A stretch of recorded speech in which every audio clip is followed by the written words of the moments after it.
In the heart of Hong Kong's busy shopping district, just above a noodle shop, police entered a third-floor flat in May of 1999. They weren't expecting what they found. Sitting on a shelf was a large Hello Kitty mermaid plush toy that looked completely harmless on the outside. But inside it was something else entirely. A human skull stuffed into the hollowed-out toy. This was the end of a case that had started weeks earlier when a 14-year-old girl walked into a police station claiming she was being haunted by a ghost. At first, officers brushed it off. She was shaking, incoherent, clearly traumatized. But the story she told would crack open one of the most horrifying murder cases in Hong Kong history. The girl said she'd been staying with some older men in a rundown apartment above the noodle shop in Kowloon. They'd let her live there, but in exchange, she had to help them, including with something she didn't want to talk about. Eventually, she told police there had been a woman they'd beaten, a woman they'd tortured, a woman who had died.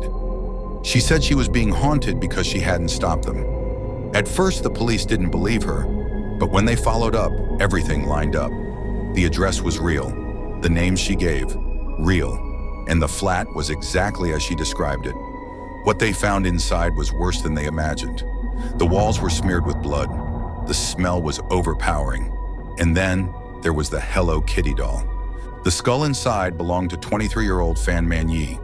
3 men were arrested: 34-year-old Man-lok, a known triad member with a history of drug offenses and extortion, and 2 others, 27-year-old Lung Wai-lun and 21-year-old Lung Xing-cho. The teenage girl who tipped off police had been involved too. She was Chan's girlfriend. Fan Man-yee hadn't had an easy life. She was abandoned as a child and raised in an orphanage. As a teenager, she became addicted to drugs and eventually turned to sex work to survive. That's how she met Chan. She worked at a nightclub he frequented. At one point, she reportedly stole his wallet, or at least that's what he believed. It was a small amount of money, but in Chan's world, disrespect had consequences. In March of 1999, Chan and the 2 other men abducted Fan and brought her to the flat in Kowloon. For over a month, she was held captive. She was beaten daily, sometimes with metal bars, sometimes with kitchen utensils. Her legs were burned with hot oil. Her hands were bound until the skin started to rot. They forced her to smile and laugh while they tortured her. They made her eat human feces and drink motor oil. The men treated it like a game, and they told the teenage girl to join in. Eventually, Fan stopped reacting. She stopped crying and begging for the torture to end.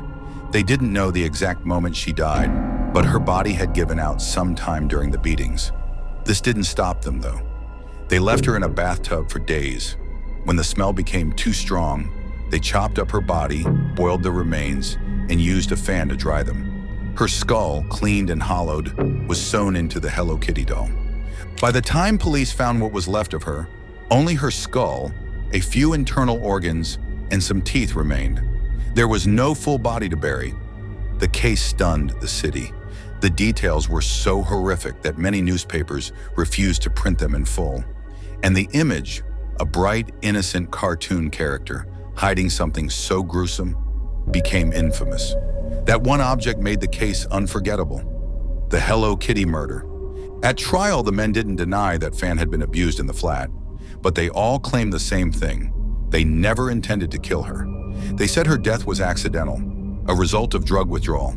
The defense painted a picture of chaos, a drug house, bad decisions, but no murder. Prosecutors disagreed. The condition of Fan's remains, the sustained abuse, and the attempts to cover it up told a different story. But because the body was so badly mutilated, the exact cause of death couldn't be confirmed.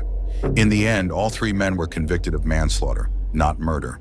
They were sentenced to life in prison with the possibility of parole after 20 years. The teenage girl, 14 years old at the time, was given immunity in exchange for her testimony. Public outrage followed. Many believed the sentences were too light for what had been done. But under Hong Kong law, without a confirmed cause of death, a murder conviction was impossible. Fan Man-yee's case became a cautionary tale in Hong Kong about poverty, addiction, gang culture, and the failures of a system that had let her slip through the cracks long before she ever met Man-lok. But what kept the story alive wasn't just the crime, it was the image, the contradiction of something so familiar, so childlike, used to cover something so evil. That Hello Kitty doll, once a symbol of innocence, became a vessel for horror. A reminder that even in the middle of a city filled with bright lights, cute icons, and busy streets, darkness can live just one floor above a noodle shop.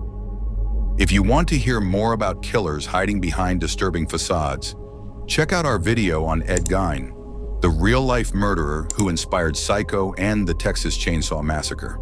It's already live on the channel, so go give it a watch next and subscribe for more.